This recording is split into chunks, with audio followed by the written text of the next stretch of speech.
Bienvenidos todos, un saludo a todos muy cordial. Estamos trabajando el Evangelio, los Evangelios sinópticos. Hemos tenido el día pasado una clase primera introductoria sobre el ambiente político, religioso de la época de Jesús. Y hoy nos tocarían algunos otros temas, como es la formación de los evangelios, pero lo voy a dejar porque necesitaría una pizarra y no tengo en este momento.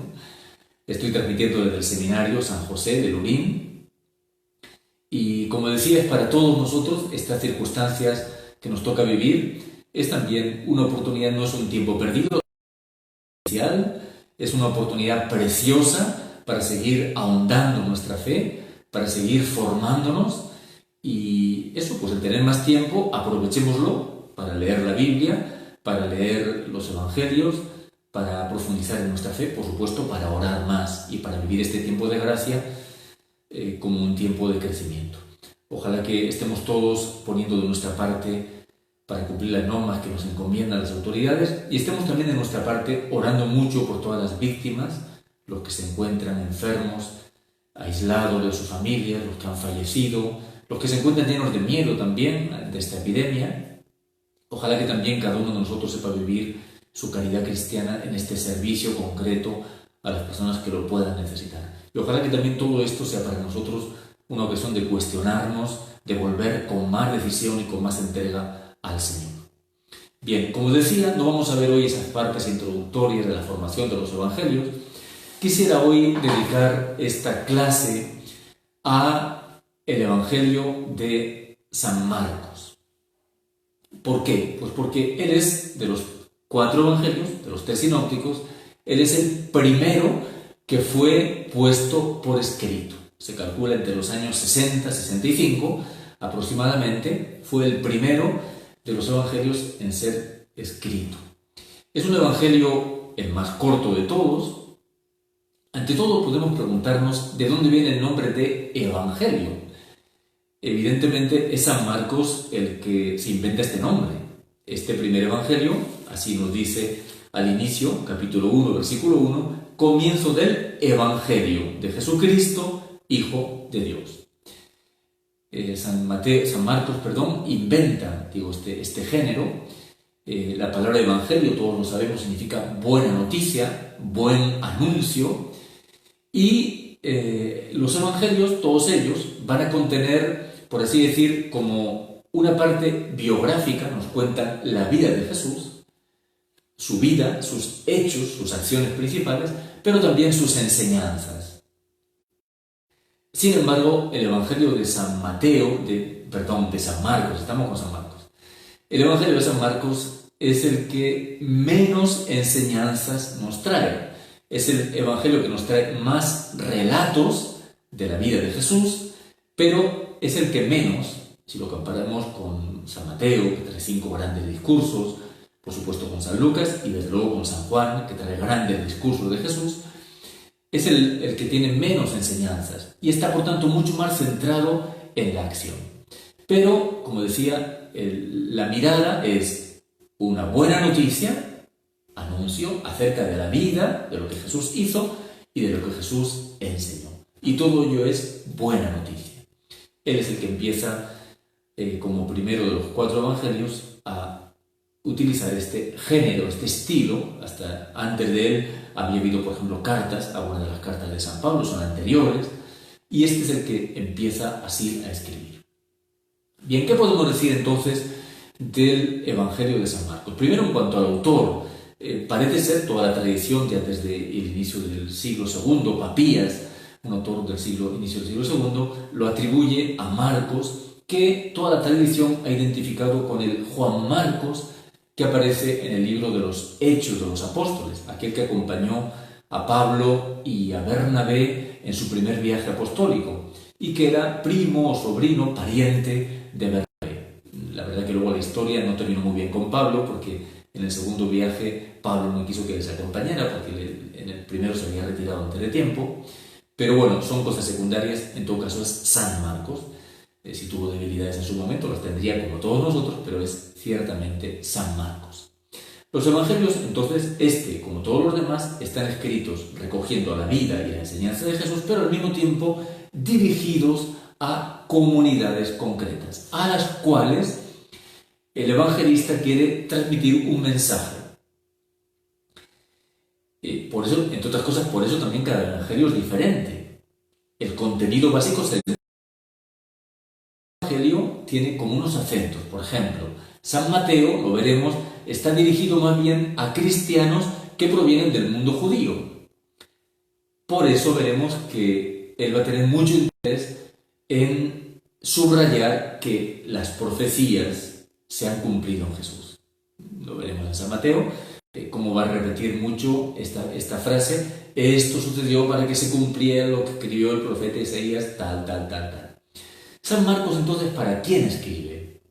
Bueno, lógicamente muchos datos no podemos saber con exactitud, pero sí es cierto que San Marcos todos los especialistas lo dan por hecho, que San Marcos está escribiendo para cristianos que vienen del mundo pagano, o sea, que no eran judíos, que se han hecho cristianos, que han aceptado la fe y necesitan una presentación más amplia, más profunda de la figura de Cristo. Probablemente había una situación de persecución o por lo menos de dificultades, tanto de parte del mundo judío, que desde el principio miró a los cristianos mal, como desde el mundo pagano. El mundo pagano también despreciaba a los cristianos. Para ellos la salvación venía del emperador, él es el que iba a traer la paz al mundo entero. Y en general había como una situación de indiferencia, de incredulidad, de rechazo. Y entonces San Marcos va a intentar consolidar la fe de estos cristianos. Va a intentar fortalecer esta fe ante estas adversidades que se encuentran a su alrededor. ¿Y cuál es la respuesta del evangelista San Marcos frente a esta situación? ¿Cómo va él a iluminar, a fortalecer la vida de estos cristianos? Muy sencillo. Les va a invitar a mirar a Cristo. Esta es la respuesta de San Marcos. A centrar totalmente su mirada en Jesús.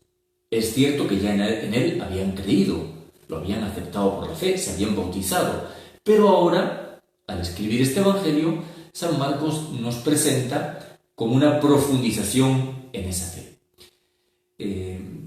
Voy a poner un ejemplo gráfico que todos vamos a entender, sobre todo los que les gusta el fútbol.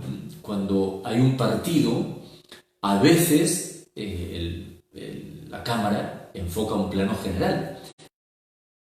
La cámara enfoca a un jugador y lo va siguiendo. ¿Qué hace San Marcos? San Marcos centra su cámara en Jesús. Enfoca a Cristo y va siguiendo a Cristo. Al centrar su cámara en Cristo, está invitando a que los que ven esa película, es decir, los que leen este evangelio, sigan a Cristo.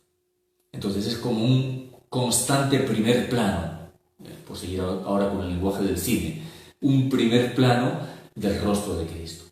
Miren que eso aparece ya desde el mismo título, en ese capítulo 1, versículo 1, que antes hemos mencionado, como dice: comienzo del evangelio, es decir, la buena noticia de Jesucristo, Hijo de Dios. Ahí está como el título que resume todo el evangelio. Comienzo de la buena noticia acerca de Jesús. Jesús, en quien han creído, que es Cristo, el Mesías, e Hijo de Dios. O sea, los dos títulos, Mesías e Hijo de Dios. Mesías es lo mismo que Cristo, son los que van a centrar el evangelio, más aún, como veremos a continuación, van a estructurar el mismo evangelio en dos partes. Es interesante que cuando vamos mirando el evangelio, en este reafirmar la fe de aquella comunidad, de aquellas comunidades, pero también obviamente la fe nuestra, pues San Marcos, lógicamente, la va a enraizar la historia de Jesús, la vida cotidiana de Jesús. Va a querer poner en diálogo la vida de los creyentes, de los discípulos de Jesús, que han creído en Él, con la vida de Jesús. Es decir, va a fortalecer la fe mostrando el camino de Cristo. Es decir, Cristo es alguien a quien se conoce, a quien se sigue, a quien se admira, a quien se imita, a quien se ama. Entonces ya entendemos ahí todo. El Evangelio ante todo no es una doctrina, ante todo no es una moral, es una persona, a quien se conoce y a quien se sigue, a quien se mira cada vez con más admiración, de quien uno se enamora y se entusiasma, y a quien sigue con una entrega cada vez mayor. Ven cómo, en este sentido, el Evangelio, el estilo de escribir San Mateo, actual, totalmente válido, perfectamente válido, también para todos y cada uno de nosotros. Hay una pregunta que encontramos en el capítulo 4, justamente cuando aparece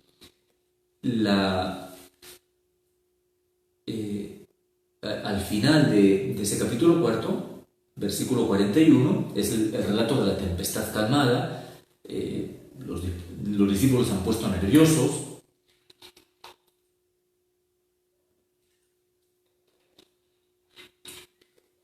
Se han puesto nerviosos porque había...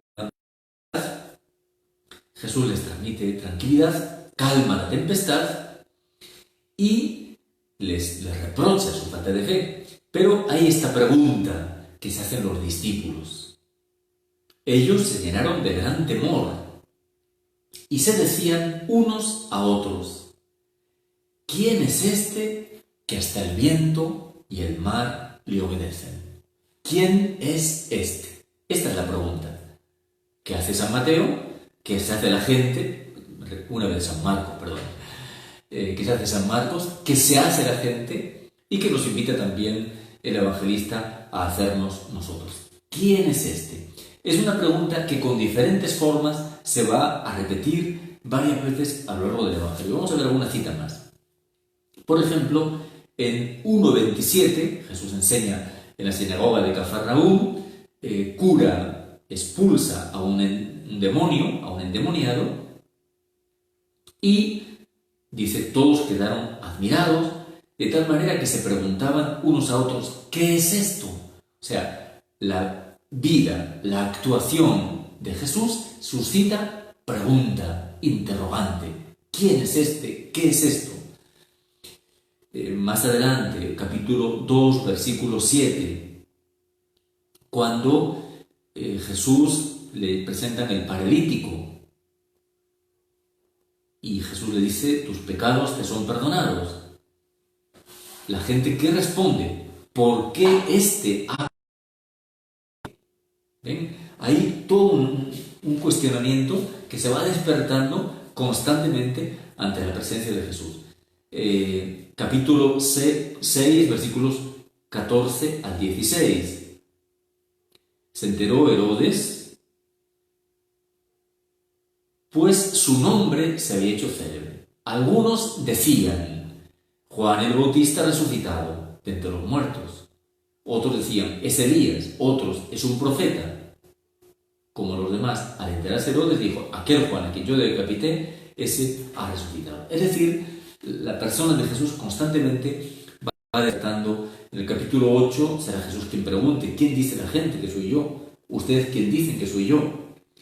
Capítulo 11, versículo 28, tenemos también esta pregunta. Cuando Jesús llega al templo, se le acercan los sumos sacerdotes, los escribas y los ancianos y le dicen, ¿con qué autoridad haces esto? ¿O quién te ha dado tal autoridad?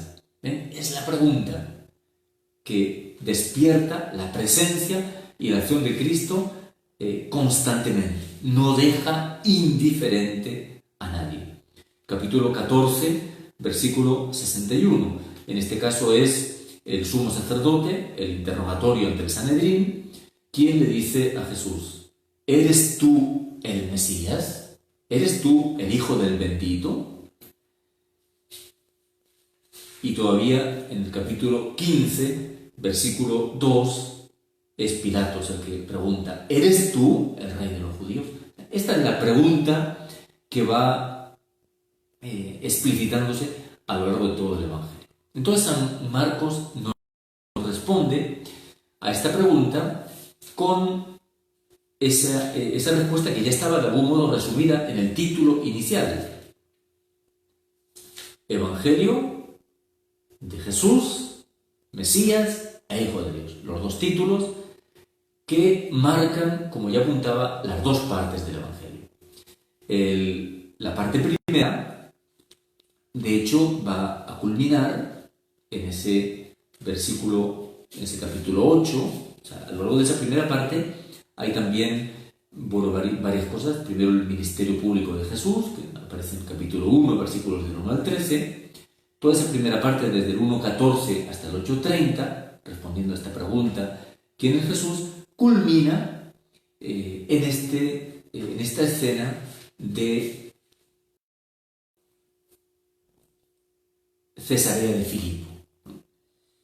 Cuando Jesús le lanza esta pregunta: ¿quién dicen los hombres que soy yo?, los discípulos le presentan la variedad de opiniones y les pregunta directamente a los discípulos: ¿ustedes quién dicen que soy yo? Y viene la respuesta de Pedro. Pedro le contesta: tú eres el Cristo, el Mesías, el Hijo de Dios. Y les mandó enérgicamente que a nadie hablaran acerca de él. ¿Por qué dice Jesús que no hablen?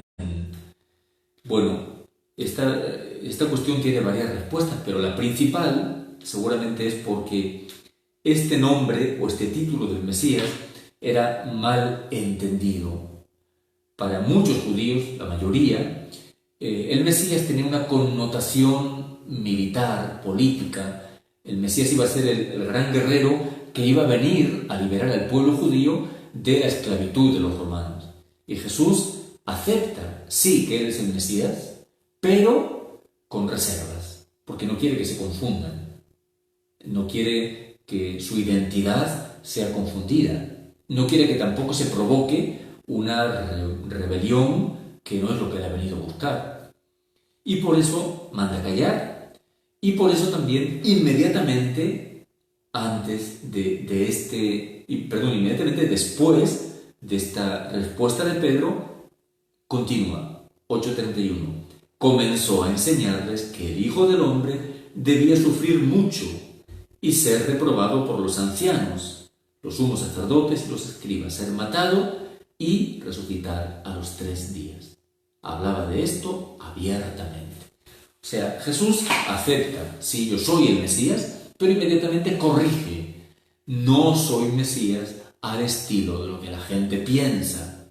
Soy Mesías, sí, el Salvador, esperado desde siglos, pero un Mesías que viene por el camino del sufrimiento, al estilo de lo que había sido anunciado también por los profetas, especialmente el siervo de Yahvé en Isaías 53. Entonces, aquí Jesús ha recapitulado en esa primera parte, toda esa enseñanza. Soy el Mesías, sí, pero de otra manera muy diferente. Y después de reconocer que es el Mesías en esa primera parte, ahí culmina esa proclamación. Es interesante porque ese capítulo 8 nos ha presentado un poco antes cómo los discípulos eran torpes para entenderlo. Volveremos también sobre ello dentro de un momento. Pero, por ejemplo, en 8:14 en adelante, dice: se habían olvidado de tomar panes y no llevaban consigo en la barca más que un pan. Él les hacía esta advertencia: tengan cuidado, abran los ojos y guárdense de la levadura de los fariseos y de la levadura de Herodes. Ellos hablaban que no tenían panes. Jesús, dándose cuenta, le dice: ¿por qué están hablando de que no tienen panes? ¿No comprenden ni entienden? ¿Es que tienen la mente embotada? ¿Teniendo ojos no ven? teniendo oídos no oyen? ¿Es que no se acuerdan cuando partí los 5 panes para los 5.000? ¿Cuántos canastos llenos de trozos recogieron? 12, le dicen. Y cuando partí los 7 entre 4.000, ¿cuántas espuertas llenas de trozos recogieron? Le dicen 7. Y continuó, ¿y aún no entienden? O sea, los discípulos han acompañado a Jesús, le han escuchado, le han visto hacer milagros, pero son torpes para entender. No entienden, están embotados. ¿No les parece que esta es nuestra realidad propia? ¿Cuánto tiempo llevamos siguiendo a Jesús? ¿Cuánto tiempo en el camino del Señor? Y no acabamos de entender. Y no acabamos de creer. Y no acabamos de confiar. ¿Cuánto nos cuesta fiarnos del Señor? ¿Cuánto nos cuesta entregarle nuestra vida? ¿Cuánto nos cuesta confiar ciegamente en Él? Ahí estamos también nosotros retratados. Pero después de esa escena, el evangelista nos pone la curación del ciego de Betsaida. Este ciego, al cual Jesús le fuera, le puso saliva en los ojos, le impuso las manos y le preguntó, ¿ves algo? Veo hombres, le dijo, pero los veo como árboles, pero que andan. Volvió a poner las manos sobre sus ojos, comenzó a ver perfectamente, quedó curado, de suerte que veía de lejos claramente todas las cosas. Este ciego curado son los discípulos, curados de su ceguera, de su incredulidad. Y por eso a continuación viene la profesión de fe de Pedro. Es decir, realmente Jesús, si no eres curado por Jesús de tu ceguera. No es cuestión simplemente de inteligencia humana, de esfuerzo para comprender. Es cuestión de una fe que te tiene que ser dada. Es Jesús el que tiene que curarte de tu ceguera innata, natural, para abrir tu mente y tu corazón a la luz de lo alto, a la fe. Bien, este sería entonces el resumen de esa primera parte que culmina en esta confesión de Pedro. Tú eres el Mesías. Y Jesús corrige, Mesías sí, pero sufriente. Por tanto, intenta evitar toda ambigüedad. He dicho cómo inmediatamente después de esa confesión de Pedro viene ese anuncio de la pasión. Pero es que no es un solo anuncio, son 3 anuncios. Después de reconocer que Él es el Mesías, se nos presentan nada menos que 3 anuncios que vienen a continuación. Capítulo 8, versículos 31 al 33, es el primer anuncio que hemos leído en parte. Segundo anuncio lo tenemos en el capítulo 9, versículos 30 al 32. Saliendo de allí, iban caminando por Galilea y no quería que se supiera, porque iba enseñando a sus discípulos. Y le decía, el Hijo del Hombre será entregado en manos de los hombres, le matarán y a los 3 días de haber muerto resucitará. Pero ellos no entendían lo que decía, no entendían, todavía siguen sin entender. Y más aún temían preguntarle. Mejor no preguntamos. Segundo anuncio. Tercer anuncio, capítulo 10, versículos 32 al 34. Iban subiendo camino de Jerusalén. Jesús marchaba delante de ellos. Estaban sorprendidos y los que le seguían tenían miedo. Jesús marchaba adelante, como que tenía prisa de llegar a la pasión. Tomó otra hora más en privado y comenzó a decirles lo que le iba a suceder. Mirad que subimos a Jerusalén y el Hijo del Hombre será entregado a los sumos sacerdotes y a los escribas.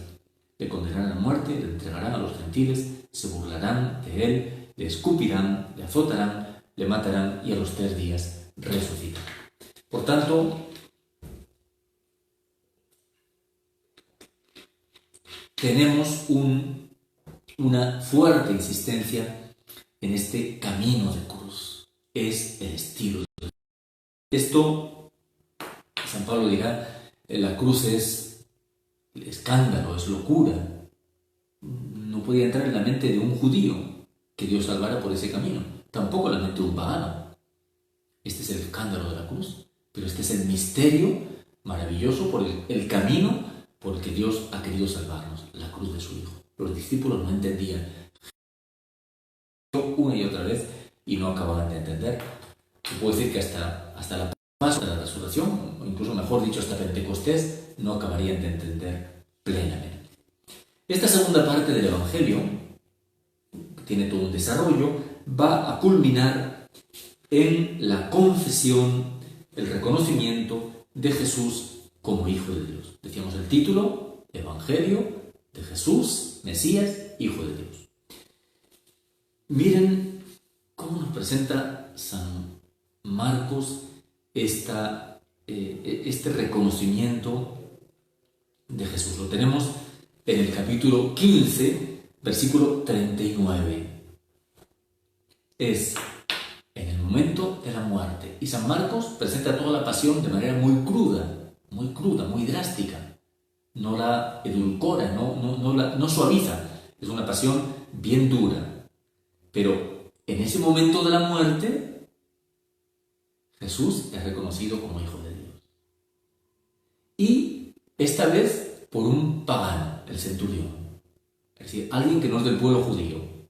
Miren cómo es. También en esto tenemos un dato de que el Evangelio está probablemente dirigido, como os decía antes, a cristianos que provienen del mundo judío. No del mundo judío, sino del mundo pagano. San Marcos ha querido destacar este detalle de que ha sido el centurión, un pagano, el que ha reconocido a Jesús en su identidad más plena. Tú eres el Hijo de Dios. Al ver el centurión que estaba frente a él, que había expirado de esa manera, dijo, verdaderamente este hombre era Hijo de Dios. Es decir, seguramente este hombre, un militar, estaba acostumbrado a asistir a crucifixiones, ajusticiamiento de otros criminales a los cuales él había tenido que custodiar hasta el momento de su muerte. Y probablemente había visto cómo morían todos desesperados, no sé, de una manera desgarrada. Y probablemente, por contraste, este hombre ha visto cómo ha muerto Jesús. Porque dice, viendo de qué manera había muerto. La paz con la que Jesús muere, cómo perdona a sus enemigos, cómo entrega su vida al Padre, cómo no se ve en él ninguna desesperación, ningún odio. Viendo que había muerto de esa manera, reconoció verdaderamente este hombre era Hijo de Dios, verdaderamente este es el Hijo de Dios. Y ahí culmina esta segunda parte, obviamente que viene después el relato de la resurrección y las apariciones de Jesús, pero culmina, digamos, en cuanto que nos presenta toda la riqueza de la persona de Jesús, precisamente como Hijo de Dios. Pero miren qué interesante. En el momento de mayor humillación, de mayor fracaso, Jesús roto en la cruz, desgarrado, destruido, humillado, se ha quedado solo. Precisamente en ese momento, revela toda su grandeza de Hijo de Dios. Ahora sí, incluso un pagano puede reconocer verdaderamente este hombre era Hijo de Dios. Hemos llegado así a la culminación de esta revelación de Jesús. Pero el Evangelio de San Marcos no se conforma solamente en presentarnos a Jesús, sino que al mismo tiempo él quiere iluminar, claro está, el camino del discípulo de Jesús. Es decir, presentamos a Cristo, pero un Cristo que está para ser seguido. Bien, es interesante que al inicio del Evangelio, San Marcos no trae nada de la vida de la infancia de Jesús, como sí trae San Mateo o San Lucas. Entonces, después de hablarnos de la predicación de Juan Bautista, del bautismo de Jesús y de las tentaciones, todo ello de manera muy breve, inmediatamente nos presenta el inicio de la predicación de Jesús y nada más hablarnos del inicio de la predicación, capítulo 1, versículo. Marchó de Galilea, proclamaba la buena nueva de Dios. El tiempo se ha cumplido, el reino de Dios está cerca, convertíos y creed la buena nueva. Nada más comenzar su predicación, viene ¿qué cosa? La llamada de los primeros discípulos, de los primeros seguidores, los 4 primeros. Tenemos en el capítulo 1, versículos 16 al 20. Llama a Simón y a su hermano Andrés, que eran pescadores, y llama también a Santiago y a su hermano Juan, 2 parejas de hermanos que son llamados por Jesús.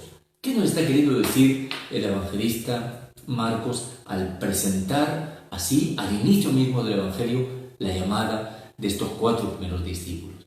Pues que Jesús no es un predicador, simplemente un predicador aislado, itinerante, que viene simplemente a traer un mensaje.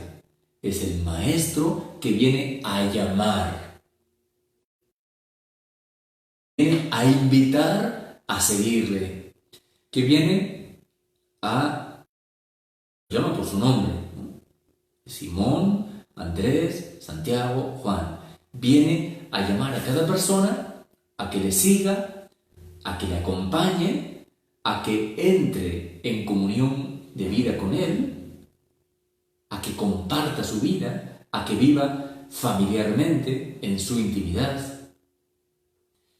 Es interesante porque las palabras son claras, ¿no? Les dice, venid conmigo.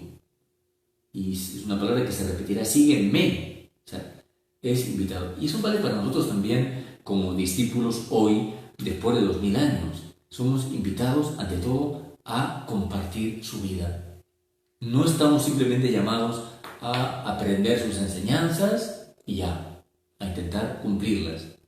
Estamos llamados a compartir una vida con Jesús, a seguirle, a estar unidos con Él, a tener un trato íntimo, cercano, familiar, a vivir esta amistad con Jesús, ese seguimiento. Estos primeros discípulos les invita a seguirle, a ir con Él, a acompañarle, a estar con Él, sencillamente. Poco más adelante, cuando nos cuenta la llamada ahora de los 12, en el capítulo 3, va a decir expresamente también esto. En el capítulo 3, versículos 13 y 14, subió al monte, llamó a los que él quiso, vinieron donde él, instituyó 12 para que estuvieran con él. Miren, para que estuvieran con él y para enviarlos también a predicar con poder de expulsar demonios. Pero lo primero es para que estuvieran con él. Entonces el discípulo es el que en ese trato familiar, en esta relación personal con Jesús, le va conociendo, va entrando en sintonía con él. Es verdad que lo hemos visto antes en ese texto del capítulo 8, muchas veces son recriminados por Jesús.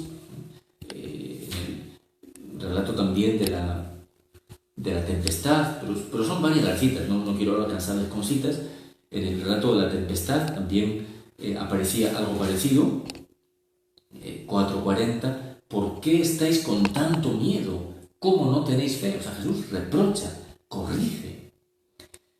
Tiene una paciencia ilimitada con estos discípulos que les cuesta entender. Pero también vemos cómo luego les instruye en privado, en el caso de los 12 sobre todo, les instruye en privado. Y vemos también cómo sabemos que los milagros tienen un significado físico, ¿no? El ciego que es curado, el sordo que es curado, son milagros físicos de Jesús, pero tienen también los milagros un significado espiritual. Este ciego, lo hemos visto antes, es el discípulo que no entiende. Este sordo es el discípulo también que no acaba de entender. Jesús cura al sordo, cura al ciego, para que pueda entender, escuchar la palabra de Jesús, para que pueda conocer a Jesús. Es así como Jesús, con una paciencia ilimitada, los va atrayendo, los va enseñando, capacitando. San Marcos no ahorra, no tiene ningún problema en mostrar toda la torpeza, las limitaciones de estos discípulos una y otra vez.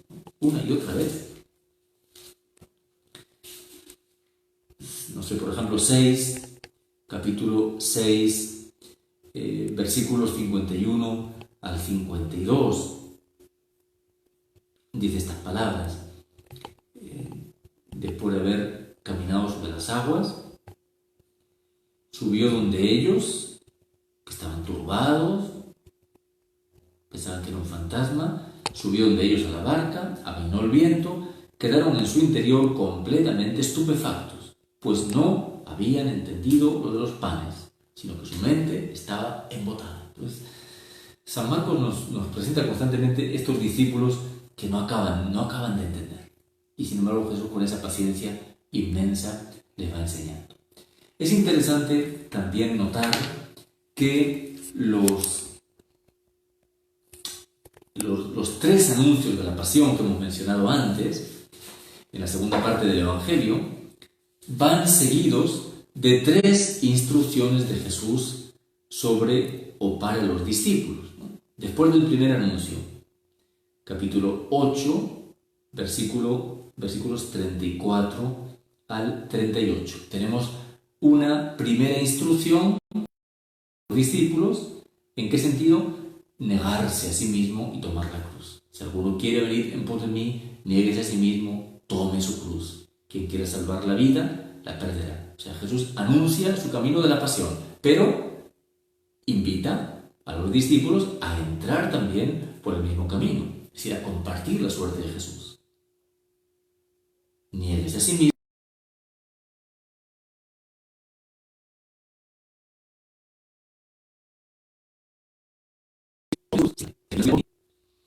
Después del segundo anuncio de la pasión, una segunda instrucción también en relación con todo esto. Lo tenemos en el capítulo 9, versículos 33 al 37. Aquí la pregunta se trata de ocupar el último puesto y hacerse siervo de todos. Están discutiendo, el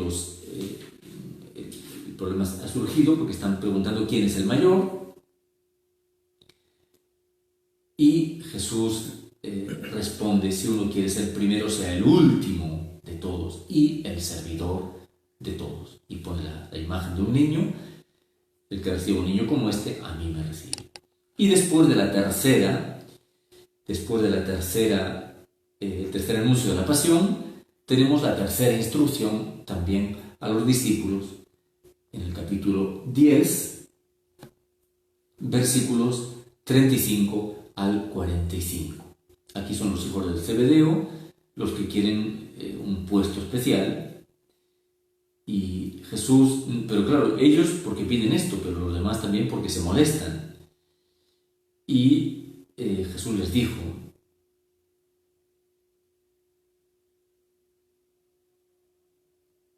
sobre todo los versículos, a partir del versículo 41, donde está detallado un poco más todo esto. A partir del versículo 41, los otros 10 también se indignaron contra Santiago y Juan, quiere decir que también a ellos les hubiera gustado tener un buen puesto de ministro o algo por el estilo. Y Jesús les dice a todos: los jefes de las naciones la dominan, pero no así entre vosotros. Ser grande sea servidor, que quiera ser primero que sea esclavo, como al estilo del Hijo del Hombre, al estilo de Jesús, que ha venido no para ser servido, no para que le sirvan a Él, sino para servir y dar su vida como rescate. Entonces, así como Jesús nos invita también a nosotros, como discípulos, a seguir el camino de la cruz. Estamos precisamente en este tiempo de Cuaresma y somos invitados también nosotros a mirar a Cristo crucificado. El camino de Cristo es también el nuestro, no otro, no existe otro. Finalmente, para terminar, un último detalle, un último rasgo que destacamos en cómo es el discípulo que Jesús presenta. Desde el principio, cuando llama a los primeros discípulos, dice claramente con Simón y Andrés y con Santiago y Juan: venid conmigo, os haré llegar a ser pescadores de hombres. Pescadores de hombres. Es decir, el discípulo, además de mirar a Jesús, de acompañarle, de aprender de él, de compartir su suerte, tiene también esta misión: ser pescador de hombres. Todo discípulo tiene también una vertiente misionera, evangelizadora. Y el final del Evangelio culmina así con el gran mandato misionero. Si esto era desde el principio, al final Jesús lo expresa, Jesús resucitado ya, lo expresa con una solemnidad impresionante. Es interesante porque lo que decíamos de la dureza de corazón, todavía al final, después de la resurrección, él lo tiene en capítulo 16, versículo 14, estando a la mesa, los 11 discípulos se les apareció y les echó en cara su incredulidad y su dureza de corazón, por no haber creído a quienes le habían visto resucitar. A pesar de eso, les dice: id por todo el mundo y proclamad la buena nueva a toda la creación. Es así como culmina el Evangelio. Id por todo el mundo y proclamad el Evangelio, la buena nueva a toda la creación. El que cree y se bautice, sea bautizado, se salvará. El que no crea, el que se resista a creer, será condenado. Y termina así, cierra el Evangelio, comprobando cómo a predicar, salieron a predicar por todas partes, colaborando el Señor con ellos y confirmando las señales que la acompañaban. Por tanto, queda el Evangelio totalmente abierto en este horizonte misionero y evangelizador. El discípulo que ha seguido a Jesús se convierte inevitablemente en misionero. Bien, amigos, pues ahí terminamos nuestra clase de hoy sobre el Evangelio de San Marcos. Que tengan una buena semana, que aprovechen mucho, que aprovechen esta nueva disponibilidad de tiempo, de estar encerrados en casa, como les decía al principio, para aprender, para formarse, para orar más. No es tiempo perdido, la providencia regala este tiempo de enclaustramiento. Parece que estamos ahora todos como monjes en monasterios, encerraditos. Pues benditos a Dios, que nos permite dejar otras tareas y actividades para dedicarnos más a Él, coincidiendo además con este tiempo de Cuaresma, para conocerlo más, para seguirle más de cerca y por tanto para poderle imitar y entregarnos a Él. Si Dios quiere, regresamos la próxima semana con la siguiente clase sobre Evangelios sinópticos. Saludos.